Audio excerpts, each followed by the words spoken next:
بسم اللہ الرحمن الرحیم۔ السلام علیکم، آپ دیکھ رہے ہیں گولڈن نیوز کی فٹافٹ نیوز۔ طالبان نے کیا خبردار، ڈیڈ لائن کے بعد کوئی ایک بھی غیر ملکی فوجی رہا تو رد عمل آئے گا۔ عابد شیر علی کی اہلیہ انتقال کر گئیں، موڈرنا ویکسین آج سے لگائی جائے گی۔ ملک بھر میں کرونا سے مزید 19 مریض انتقال کر گئے۔ وزارت توانائی کی 8000 میگا واٹ کے شارٹ فال کی تردید۔ بارش کے بعد ملک بھر کا بجلی کا شارٹ فال 0 ہو گیا۔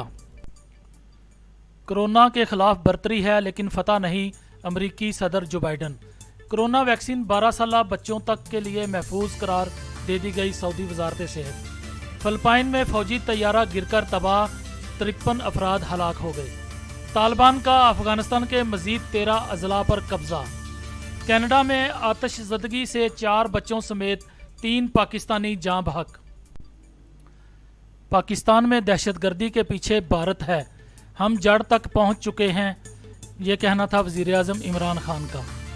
عمران خان کے امریکہ مخالف بیانات محض ڈرامہ ہیں، فضل الرحمان۔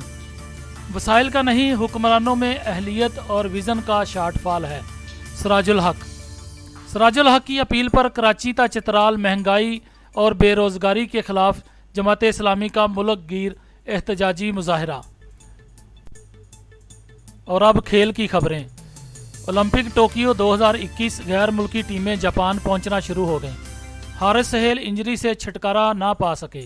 صدر پاکستان فٹ بال فیڈریشن نے قومی انڈر 23 فٹ بال چیمپئن شپ کی رنگا رنگ تقریب کا افتتاح کر دیا۔ کوپا امریکہ میں ارجنٹینا اور کولمبیا سیمی فائنل میں پہنچ گئیں۔ گولڈن نیوز کو سبسکرائب کرنا مت بھولیں، ویڈیو کو لائک کریں، شیئر کریں اور کمنٹس سیکشن میں اپنی رائے کا اظہار ضرور کریں۔ اللہ آپ کا حامی و ناصر ہو۔